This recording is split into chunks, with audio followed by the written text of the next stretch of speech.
डिमाकुसियाव हाग्रानि मैदेरनि गाग्लोबनायाव फिन सासे सुबुंनि जिउ खहा।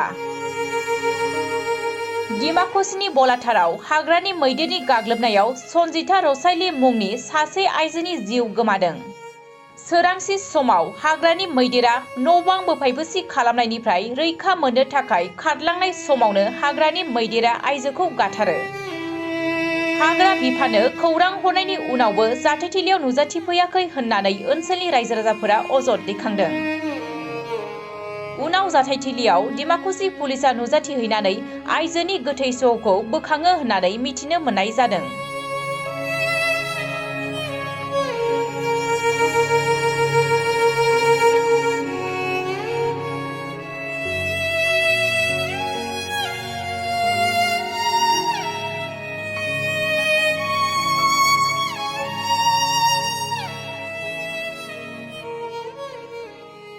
আমার এটা দুঃখদ ঘটনা হয়েছে। আমার এই 2 নম্বর বলাটার রেভিনিউ ভিলেজত পুয়া উঠি ফেলে মই ব্রাশ ট্রাশ করে ব্রেকফাস্ট কৰোঁতে আমাৰ বলবাহাদুৰ লিম্বু মেম্বাৰে মোক জনাইছে যে এজন মানে মহিলা মানুহ হাতীয়ে নষ্ট কৰিছে বা হানি কৰিছে বুলি।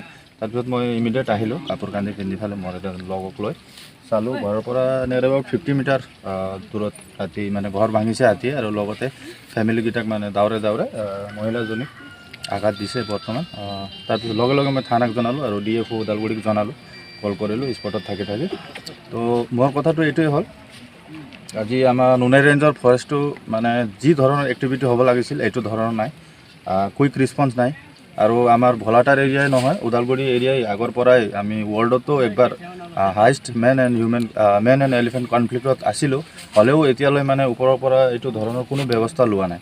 আৰু বিশেষকৈ ভলাটাৰটো মানে এই হাতীৰ ক্ষেত্ৰত বহুত উৎপাত হাতীৰ, বহুত এদিনাও 9 বজাৰ ৰাতিত মেইন ৰোডত হাতী দাউৰি আছে। ল'ৰা ছোৱালী ক'ৰ পৰা আহে ক'ত যায় এনে কীৰ্তন চিৰ্তন কৰি থাকে, যিহেতু ইয়াতে চব আমাৰ হিন্দু ধৰ্মৰ মানুহ আছে। তো তেতিয়াও মানে 2-3 এটা জেগাত এনেকুৱা হৈছে। তো মোৰ কথাটো এইটোৱে হ'ল, আমাৰ যিহেতু ইমান গভৰ্ণমেণ্ট আছে বা বিভিন্ন আমাৰ ডিপাৰ্টমেণ্ট আছে, সকলো ডিপাৰ্টমেণ্টে মিলি কি ধৰণে হয় এইটো সমস্যাটো অতি সোনকালে আমাক নিৰাময় কৰিব লাগে। আৰু আম পাব্লিকৰ কাৰণে বেছি মানে এইটো প্ৰব্লেম হৈ আছে, যিহেতু গৰীব দুখীয়ে ইমান ডাঙৰকৈ ঘৰো বান্ধিব নোৱাৰে, টুংচি ঘৰো বনাব নোৱাৰে। আৰু এনেকৈ আহি কিনে যদি ঘৰ ভাঙি মানুহক দাউৰে দাউৰে মাৰে তেতিয়াহ'লেতো একদম মানে এইটো অসহ্য হৈ গৈছে। আৰু যদি ক'ৰবাত এটা দুটা হাতী কিবা কৈ মৰিলেও পাব্লিককে হাৰাশাস্তি হৈ আছে। তো মোৰ ফালৰ পৰা এইটোৱে আছে চৰকাৰক নিবেদন, যিহেতু এটা VCTC চেয়াৰমেন হিচাপত কাইণ্ডলি আমাৰ এই অঞ্চলটোক মানে হাতীৰ পৰা ৰক্ষাৰ কাৰণে হয়তো ফৰেষ্ট অলপ বঢ়াই দিয়ক, নহ'লে গাঁৱে গাঁৱে হাতীৰ ব্যৱস্থা কৰি দিয়ক, নহ'লে ইলেক্ট্ৰিক ফেন্সিঙৰ ব্যৱস্থা কৰিব লাগে। আমাৰ এই ওচৰতে ভূটান আছে, এটা আমাতকৈ বহুত তলৰ ৰাষ্ট্ৰ বুলি ক'ব পাৰি, কিন্তু তেখেতসকলে যি ধৰণৰ তাতে মানে নিজৰ পাব্লিকক, যিখিনি পাব্লিক আছে এইখিনিক যি ধৰণৰ সুৰক্ষা দিছে এলিফেণ্টৰ পৰা, আমাৰ ইয়াতে কিয় নাই? আমি প্ৰপাৰলি মাথা মাৰা নাই বা আমাৰ লিডাৰসকলে মাথা মাৰা নাই। তো মোৰ কথা এইটোৱে হয়, যিহেতু আমি চৰকাৰত আছোঁ বা আমাৰ চৰকাৰ চলি আছে চব, তো চৰকাৰে এইটো চাই ফালে অলপ ভালকৈ এইটোৰ ব্যৱস্থা কৰি দিয়ে যে। ৰাতিপুৱা 2টামান বজাত বনৰীয়া হাতী এটা আহি পেলে সুৰজ সোণাৰ তাৰ ৱাইফ সংগীতা সোণাৰ এইখন ঘৰ আক্ৰমণ কৰাত মানুহজনৰ পৰিয়ালবিলাক চেদেলি বেদেলি হৈ য'তে ত'তে পলোৱাত সংগীতা সোণাৰীক বনৰীয়া হাতীয়ে দাউৰাই নদীৰ কাষত গছকি থিতাতে মৃত্যু কৰে। ৰাতিপুৱা যিটো আমাক ঘৰৰ পৰিয়ালে 6টা বজাত জনোৱাত আমি গাঁওবুঢ়া হিচাপে মই আহিলোঁ গোপালপুখুৰী আৰু লগত গাঁওৰক্ষী বাহিনী। তাৰপিছত আমাৰ বন বিভাগক জনোৱা হ'ল, লগতে আমাৰ ইয়াত উপস্থিত আমাৰ MLA প্ৰতিনিধি জোচাং ছাৰ উপস্থিত হ'ল, আৰু আমাৰ ডিমাকুচি আৰক্ষী বিষয়া মহোদয় উপস্থিত থাকি তদন্ত কৰাত হাতীয়ে মাৰা বুলি থিৰাং হৈছে। আৰু হাতীটো ইয়াৰ পৰা 200 মিটাৰ দূৰত নদীৰ ইপাৰত হাতীটো এটা থিয় হৈ আছে। মই জনাত এইখিনি মোৰ উপস্থিতিত এইখিনি মই জানিলোঁ।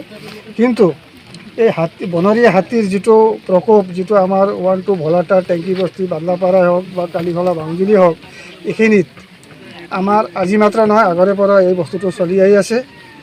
ইয়াৰ মানে স্থায়ীকৰণৰ কাৰণে আমাৰ ডিমাকুচি বগৰীতলত চ'লাৰ ঝাটকা মেচিন ব্যৱস্থা কৰিছে, কিন্তু আমাৰ 2 নং ভলাটাৰ টেংকি বস্তিত এতিয়ালৈ চ'লাৰ মেচিন ঝাটকাৰ ব্যৱস্থা হোৱা নাই। এই ব্যৱস্থা কৰিবলৈ মই বন বিষয়াৰ সংমণ্ডলক মই অনুৰোধ জনালোঁ যোৱাকালি আমি 9টা বজাৰ পৰা যোৱাকালি ৰাতিপুৱা 7টাৰ পৰা দিনটো হাতী 2 নং ভোলাটাৰত গকুল শৰ্মাৰ বাগানৰ কাষত ধানৰ হেৰিত আছিল। সন্ধিয়া 9টা বজাত সেই হাতীটো বৰ্ণদী অভয়াৰণ্যৰ অকল আহি লগত ৰাইজক লগত লৈ খেদিবলৈ সক্ষম হ'লোঁ। আমি 1টা বজালৈ আছিলোঁ। তাৰপিছত আৰু মনাই ৰেঞ্জৰ পৰা বন বিষয়া আহিল, তেখেতেও 1টা বজালৈ থাকিল।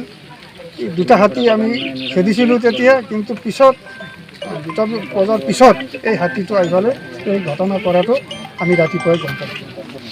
ইয়াৰ কাৰণে মই আজি মিডিয়াৰ যোগে মই এইখিনি ক'ব বিচাৰিছোঁ, আমাৰ জনপ্ৰতিনিধিৰ বিষয়াক আৰু আমাৰ বন বিষয়া মহোদয়ক যাতে হাতীৰ স্থায়ী সমাধান হৈ পেলাই মানুহক যাতে দুখীয়া মানুহৰ যাতে উপকাৰ সাধন হয়, এইখিনি মোৰ ক'বলগীয়া।